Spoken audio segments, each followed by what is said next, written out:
Yes, this is me, Hudson George. Tonight, I'm doing a little live, you know what I mean? My live tonight is about carnival in St. Kitts and Nevis, and also in St. Croix. Carnival. Now it's Christmas time, end of the year, but there is carnival, or there are carnivals in two countries in the Caribbean, or what we gonna say? St. Kitts Nevis is a independent country, but St. Croix is part of the U.S. Virgin Island, right? So I don't know how the history of the carnival, in the Caribbean, they are all the same from the plantation. But I think St. Croix used to be once a Danish colony, I think so. And they sold it to the Americans, right? I think so, right? So so the black people maybe were playing the carnival from that long time. So I'm doing my live tonight as a Grenadian. What I observed, I sit down home and I was watching Carnival, Calypso King in St. Kitts, and also I saw it in St. Croix first, and then St. Kitts, because the master of ceremony was saying there is also a Calypso King show or Monarch show in St. Kitts going on around the same time. But anyway, I was watching the one in St. Croix, and the Calypsonian and them were good Calypso. There was some female Calypsonian, and they singing good Calypsos. But from a Grenadian perspective again, what I observe in St. Croix, although St. Croix is American control place, right? So it's part of the United States, right? They call it the U.S. Virgin Island, one of the U.S. Virgin Islands. So the people in St. Croix got a Caribbean accent. Imagine for all that years, they still have this Leeward Island accent. And I remember once I walked with a man who had a construction company, and he said he was from Saint Martin or Saint Martin, and he got that similar accent too. Kind of sounding like Antiguan and also like St. Kitts or Montserrat, that kind of accent, or Anguilla. So from a Grenadian perspective, now I know why I'm saying that. I speak Grenadian, so I know why I'm saying that. And I was enjoying the show until some rain started coming. And then they went to the first rounds of the competition. So I fell asleep. I didn't see the second rounds. But 2 days after, or a day and a half, I watched on YouTube the St. Kitts and Nevis Calypso finals. And what amazed me is they had 8 finalists, but 5 of the finalists were women. And the women singing some very good Calypso. I mean, no joke Calypso. I don't know if it's them that writing it or who write for them. But also in St. Croix, there was a female Calypsonian who they say was a monarch in the past. Who I'm not too sure if she was the defending monarch this year, but she was once a monarch. So it shows that Calypso is an art form that is alive. But what I observe again is that the Calypsonian in St. Croix is singing about the politicians and how the system works. Just like in the other Caribbean islands that are independent or republic or whatever they are. Even though St. Croix is governed by the United States, they were singing about the government in St. Croix. Maybe if he's a governor or what they have, how you running the show. Right? So Calypso is social commentary, and the Calypso was good. But St. Kitts now, the 5 women are very good Calypsonian. Right? But my favorite Calypsonian that night in the St. Kitts show is a Calypsonian named Big Lice. And a female Calypsonian called Lady Carins. They sing some powerful calypsos. And the crowd favorite was Big Lice. Big Lice was the favorite Calypsonian. But in Calypso competition in independent countries, so maybe in St. Croix, the politician mightn't get too much involved in the Calypso, in the political accept as a threat, because St. Croix is a part of the U.S. government control. But St. Kitts, Nevis is an independent country.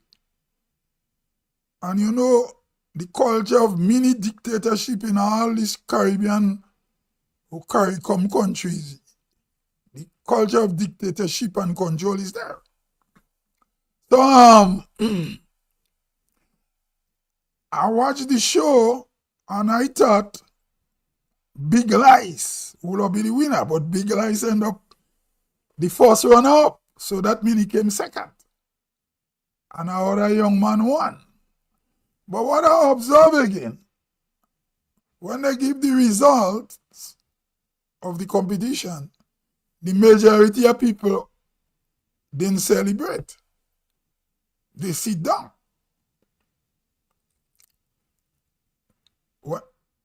So it shows that Big Lice was the favorite. Because when Big Lice was performing his song, Things Not Going Well, people were getting up and dance. So it shows politics and Calypsonian, the power of a Calypsonian. Whether you crown them or you don't crown them, you could give them first or second or last. If they have a powerful Calypso, it's going to send the message, because a Calypsonian is a messenger. And the female Calypsonian, Lady Karen's song was similar. Her song was Things Are Not Going Well. But Big Lice on is more in the Caribbean English. He said Things Not Going Well. So the two songs, the only thing is the verb that make the difference. Lady Karen's on his Things Are Not Going Well. So I guess, I don't know if in St. Kitts that's how they express themselves when things are not right. In St. Kitts Nevis, they say things are not going well or things are not well. I don't know. I'm a Grenadian. So when I watch it, I say, and I think about Calypso in Grenada. The Calypso in St. Kitts Nevis, they were not really showing pecan to kind of create a rivalry. They were singing serious calypso with lyrics. And so, it so happened that the Prime Minister of St. Kitts Nevis was in the audience. So, and in the presentation, he was there too, another minister. So it seems that in Caribbean countries that are independent, or statehood or whatever, Calypsonians are threat to politicians. And I don't know too much about what's going on in St. Kitts Nevis politically presently now, but based on the reception that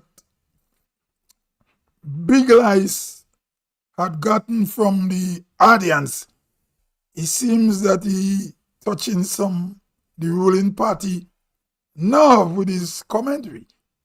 And also Lady Karens, they talk about promises what government made. And if I don't lie, at the time I saw the Prime Minister get up and walk around. So I don't know what is really going on, and other people. So anyway, but the people were dancing to Big Lice, man. They were enjoying the Calypso.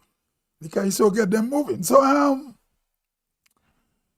I look at it from a Grenadian perspective, and I think about Calypso in Grenada and the region on a whole. So it seems like if, whether we like it or not, I think Calypso is alive, and Calypso will remain the people's spokesman, the people's media, the people's voice. And politicians will always be scared of Calypsonian, and they will try to buy them. Because a Calypsonian might be a simple man or a simple woman, but they could be touching nerves, man. And I will say that the Calypsonians in St. Croix are very good. And in St. Kitts, very good Calypso. But they are not showing pecan at each other. What somebody they doesn't like. Like in Grenada, they do it a lot, or in Trinidad, pecan. They didn't go for the pecan part. They go for the serious commentary with message, as in the other islands like Grenada, Trinidad, you get the serious message, but sometimes you have little rivalry. I didn't see it there between a Calypsonian and who won, who if it's an ex-Calypsonian. So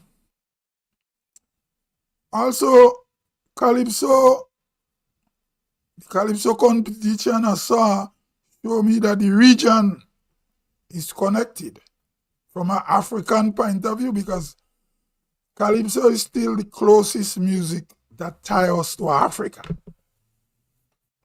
Whether we like it or not, it's the closest music. Because when you listen to Calypso and you listen to music from West Africa, you could see the connection.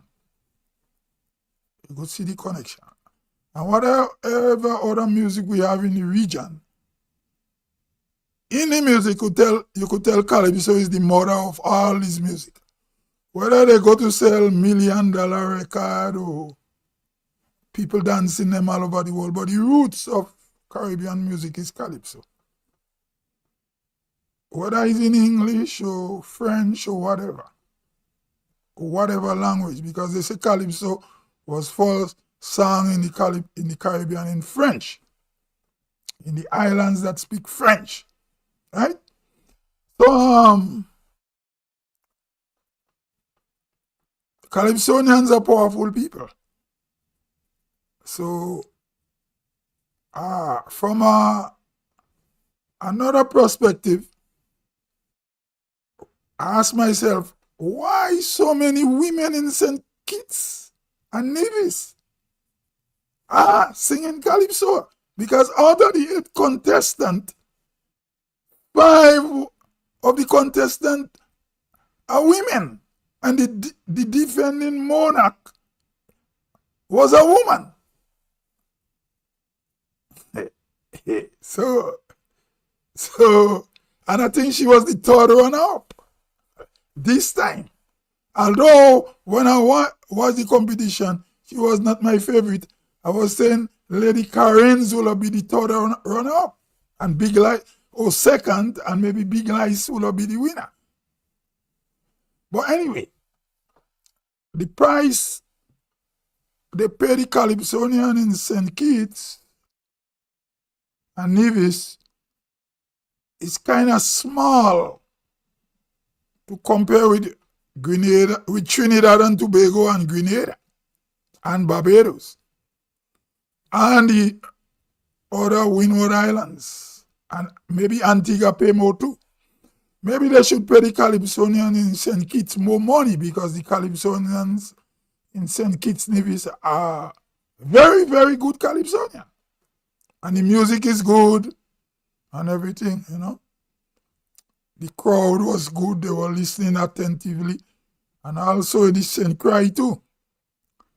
So this is why, again, I'm saying I will always speak Grenadian till I die. Because if the people in St. Croix not speaking Yankee or Black American Bubonics language or some white American version of Yankee English, they still speak in Caribbean with this Leeward Island accent. I'm proud of my Grenadian accent too. You understand? There is no need for us to be looking for other accent to make us feel important. As it is common around a small group of Grenadians looking for accent. Looking for accent to feel important. Whether it's ghetto accent or intellectual accent or British accent or whatever. A small percentage, I say, not a majority. So anyway, I was planning to do my end of the year live, but I'm going to do it on next night. Anyway, St. Kitts Nevis Calypso final is top class. And St. Croix Calypso final is top class. Calypso is alive. The African culture is alive in those places. Calypso is the mother of all music in the Caribbean. Anyway, I go on. And also, Calypso brings Caribbean people together. Calypso and Carnival. All the islands that have national Calypso in the Caribbean, in the CARICOM region, from Bahamas to Suriname, Guyana, Suriname, all these CARICOM country, they all play, those that play national carnival, because Suriname have national carnival too, these countries are closer together. They are the backbone of CARICOM. Haiti have carnival. Anyway, Haiti have carnival. Big carnival. Anyway, this is me, Hudson George. I gone till I come again. Come again next time. Very soon. I'll be back before the end of the year. I will be back again.